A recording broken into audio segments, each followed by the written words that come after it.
a question. And gals, yes, of course. When you went out and you still smelled like food and you picked up a chick, were you like, yeah, I still got it? Even though I stink, I still got it. Restaurant Punk, what's up? Welcome to Restaurant Punk. Restaurant Punk. What's up, Liz? What's up, Pete? What's going on? What you got? What do you want? What's going on? Not this cold and rainy outside. No, it's not. It's beautiful outside. It's gorgeous. Just gorgeous. What's going on? How you guys doing? Pretty good. Doing well. You good? I like your getup. Yeah, You like my great. getup? It looks. I don't know if the people that are listening can't see, but the people that are watching, can they tell that I'm wearing shorts underneath this apron? I can't tell that you're wearing shorts under the apron. You can't tell? No. Liz? What's that thing next to you? What's that thing next to me? This is Yes. my topic for the day. Okay. Look at I have a this. topic. Do you guys have a topic? I do not. I lifted up to you. I have one. I wrote it down because I think the way I wrote it down, it sounds better. Okay. And now that I don't have my glasses on me and I can't read it because I threw my glasses at I can't read our it. audio engineer. Can you hand it to Peter? Yeah. And Peter, could you tell everybody what my topic is? Because I thought of this topic and I wrote it down and I'm like, you know what? This is perfect for you and Liz. Oh, interesting. Pete. Go ahead, Pete. Pete, topic. Say it. God damn it. Have you ever left the restaurant business for an extended period of time because you needed a break from the stress of it? Throw it. I have. Burnout. I have. Pete, have you? You have? Of course. I've been burned out in the restaurant many times, over and over again. Right. Have you ever had to leave because of burnout? Have you ever just said, you know what? I need this. Like, I can't. I have hit my ceiling. And you know what? Another minute or another day or another way, I just need to be gone. Need to be gone. Liz, yes. Yianni, yes. Peter's like, I don't know what you guys are talking about. No, I'm just trying to. There's two ways I'm looking at it, but are you talking about walking away from the restaurant or walking just out of the restaurant to take a break and just be like, I'm for that burned day. For that day. No. An extended period of time. I believe I wrote down because an extended period of time to me, would that be a minication, a staycation? Yeah. I need a week. I need a month. I need a year. I need a new just path in life. And I think for some of our audience, they'll know what we're talking about. It is a very trying job. It's just, it's very trying. It's really the guess that you wait on. You think that's the worst part? I think that's the worst part. That's what causes bar restaurant burnout? The guests? For me. Well, smelling like food. I don't know if that makes you burn out, but that gets old real quick. Smelling of food. Oh my No, God, I've never boy- smelled the food oh and my said, God. you know what? I need to get the out of here. No, smelling like food. Oh, I like that. Oh, I smelling had a like boyfriend who he cooked, and we worked at the same restaurant when I was younger. Uh-huh. And at one point we lived together, and he came home smelling like ribs. I'm like, you know what? Can you just leave your shoes in the hallway or leave it somewhere? Really? I don't else? know. I It feel like stunk. barbecue is a whole nother level of smelling when you come home. That's though. true. Barbecue sticks to you. It sticks to you. I've got one for you guys too. Just to play off of that, when I came up with that topic, I'm like, I am the guy that would work my shift at a restaurant and then, you go out afterwards, right? I'm the one that would never change or try and cover it up. I'm just like, you know what? I'm just going out as is. Yeah. And I would see like guys from the kitchen, like in the locker room, just putting on some deodorant, putting on some, I'm like, dude, you still stink. That's even worse. To me, that's way worse. That's worse. I'm like, you know what? So if I meet somebody out, I'm still in my get up from work. So they know that I just came from work. If I try and cover it up, that's worse, guys. Has your question? And gals, yes, of course. When you went out and you still smelled like food and you picked up a chick, were you like, yeah, I still got it? Even though I stink, I still got it. Yeah, because she understands right off the bat that I just came from work. This is not how I normally am. And let's say it was the flip side of that coin. I feel much better. I'm like, you know what, guys? I'll meet you out later. I'm going to go home. I'm going to take a shower and put on some fresh clothes. I just can't cover up that food smell because it sticks to your body. It's hard. It sticks to your body. Yeah, I had someone show up at the bar smell like hamburgers. I know a that just A woman. Axe all over. A woman. A woman. She smelled like straight up McDonald's. I'm like, wow, this. See, that's why I like being in the kitchen, because if you have a chef coat on, people know right away. Goddamn right. Like you don't have to guess. You just go out there like, oh, he's a chef or he works in the kitchen.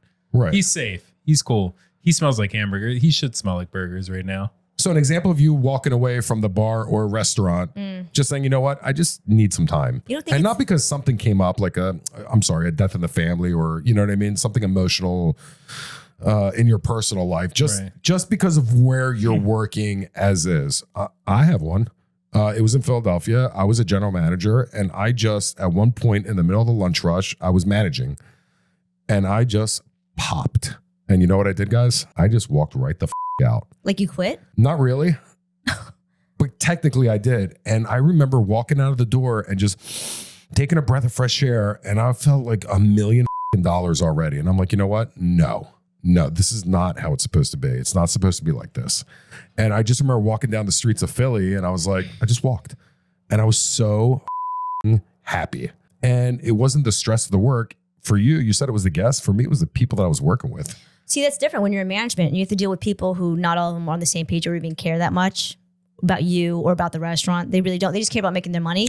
That's its own stress. As a server and you're working for tips, and let's say you busted your ass with a huge party and they like hardly left you anything, or you got stiff, and if it happens, over and over, it could happen, right? Don't you get like bent out of shape? It's a lot when you're working. I feel like you're begging for your tips sometimes with, certain restaurants. I'm not talking high-end restaurants. Certain places. You got your chains, right. Your chain restaurants, and their check averages aren't that high. And you have to really, really work it sometimes. And sometimes the people go there, they don't care. Okay, I can see that. They have no shame in stiffing you or not leaving you any money. I can see burnout coming from that. Yeah, that gets really old. In my situation, I was a general manager and I had 3 assistant managers. Oh, wow. Right? That's a lot. Here's the problem. Here's why I burned out. They were all gunning for my job. And instead of working together and using role definition to move forward, they were so it's just dumb. Yes. Like, we're supposed to work together to make this better. And all they could think about was, how do I get my job, which was my job as GM? Because I don't want to be an assistant manager. I want to be a general manager. And I've been an assistant manager. And being a general manager, one of my biggest mistakes in life, Pete knows this, is I got offered to open Morimoto's on Chestnut Street in Philly as an assistant manager. And me and my dumb ego didn't realize, hey, stupid, you should have taken that job because it's with Morimoto. And I've always regretted that decision because I could have learned so much, but I didn't want to go from being a general manager back down to an assistant manager. And that's how you learn things over life. And I think that was part of my restaurant burnout, because I beat myself up so bad for not taking the assistant manager role at a much higher end place. And just to be able to be around Morimoto, I'm like, that would have been perfect. That would have been awesome. So yeah, I think it was just a build up. So but it's not even assistant general manager; it's assistant manager. So you're not one step down. You're like, I don't know, 3 or 4. It depends how the hierarchy works, but you're way down. Right. That would have been pretty cool. Yeah. Thanks, Pete. Yeah. Thanks for rubbing it in. Anyway, that's what made me pop. What do you think too? Like, regardless of what the position is, and really it can apply to any field. Right. If you don't feel appreciated in your job, by your coworkers, by the people above you, by your clients or your guests. Right. Doesn't that have a huge role in why people leave any industry? I think, when you mention the guests, let's say you're serving or bartending, right? The guests just keep changing, right? So it's just different faces every day, some regulars. So that's why at the end of the day, I would say the guests build up to burnout as opposed to working with the same people every day for 8, 10, 12, maybe even 14 hours a day. Like, there has to be some kind of vibe there. And if you're going into work and you hate the people that you work with, or you hate the majority of them, or every time just a word comes out of their mouth, I've had people that sometimes they just talk and I just cringe. Every word that comes out of their mouth, I cringe. So if you have to be there because you're an employee and you're not a bar or restaurant owner, because owners can come and go as they please and not get fired. Yeah. Correct? But, restaurant burnout or bar burnout, I would say comes from employees.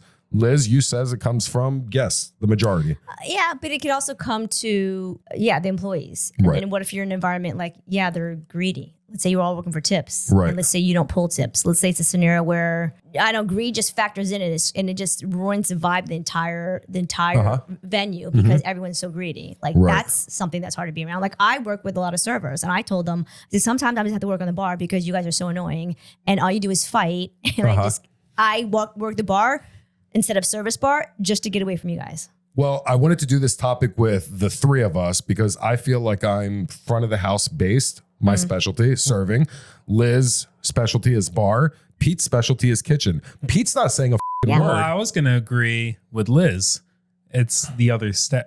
Did you say customers or staff members? I think it's both.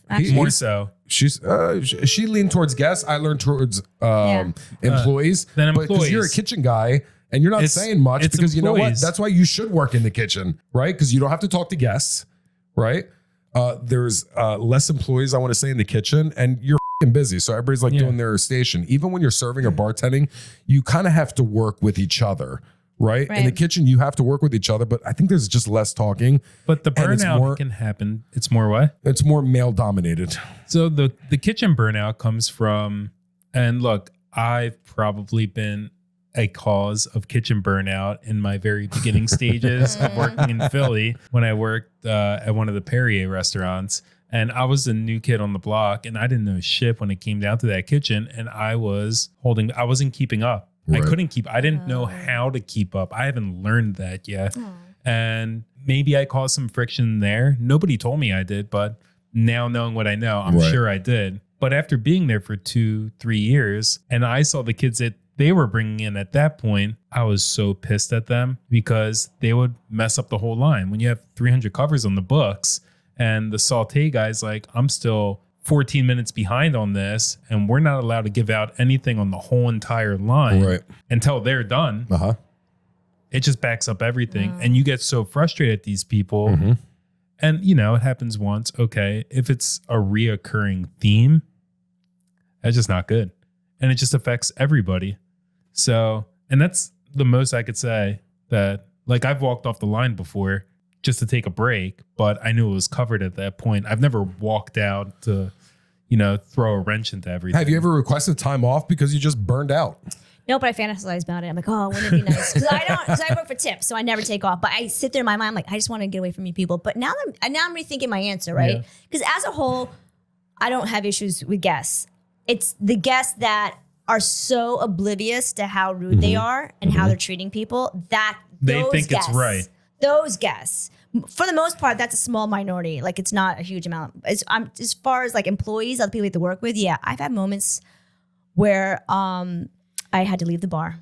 Or I was gonna lose my shit. I've had moments where I stayed behind the bar and lost my shit on my coworkers and had a full-on cursing match with them. Okay. And and there are times where, if someone's not working up to the same standard, the same pace as you are, and it backs everything up and it makes it harder for you. That's extremely frustrating when you all have to work together. So, I'm sorry, what's our advice to all the bartenders, all the servers, anybody in the back of the house watching our audience?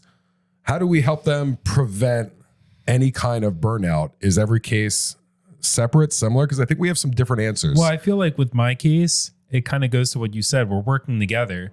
So if that is the case and working as a team will make everything more efficient and, just a better work environment, you should be one of the people to help those weak links learn what they need to learn. Because you're there with them on a daily basis, working side by side with them. Right. You see what's wrong. Stop what you're doing and show them. That way they can fix it. That's my best advice for the kitchen. I agree. That's anywhere. Based off what I said. I'm going to say anywhere because when I was younger, did not have a lot of patience. I mean, if you sucked, I told you you sucked. I mean, I was not a good coworker in that respect. Right. But nowadays, I think I'm a lot more patient where I could say, okay, I can identify like this is where they're lacking. And I try to help that person. Okay. Just you have to have patience. And if you really want to have a better environment, you have to be part of the solution. And that's a struggle. That's a fight. That could cause a lot of stress. But if that cancer is in your building, whether you're an employee, manager, whether you own it or not, that cancer can spread really quick. So if you're trying to fight that and just trying to spread it just to make it a great place culture-wise, we always talk about culture. Or is it just easier to say, you know what, adios, this place is hopeless, I'm going to go somewhere else. And sometimes we think the grass is greener on the other side. Sometimes it is, sometimes it isn't. But I was 23 or 24 when I did that. Would I do that now? I probably wouldn't because I'm a little mentally stronger now. So our advice, I guess, to our audience would be maybe take care of yourself. Yes. Yourself as a human being first. Is that important?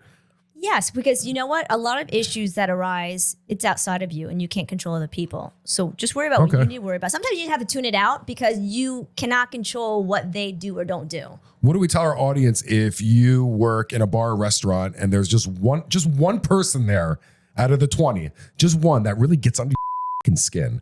And you know exactly what I'm talking about. I do. You're cool with everybody, but you know what? Just this one person, is that fixable? Or can you just avoid them? Or do you just ask for different shifts? Or do you just leave? Or haze them to the point of tears. No. Well, it depends on, that's what I would do. I try to diffuse it. And then if you're just because some people, they just like the confrontation, right? They like to just be like that they person. feed off it. So I just pretend you don't exist. That's my solution. Okay. I'm not going to feed into it because I'm not going to drain my energy to argue with you. Because if that's like how you want to live, that's fine. But that's outside of me. I would just restaurant punk the shit out of them Or that. until they left. Throat chop. That's what I'm talking about. Yianni. Liz. The Pete. Ow. Bye. Punk. Thank you. Appreciate that. Bye bye. Boop, boop, boop. Ugh. Oh, I can't wait to get warm. Like go home and just be warm. What you got? What do you want?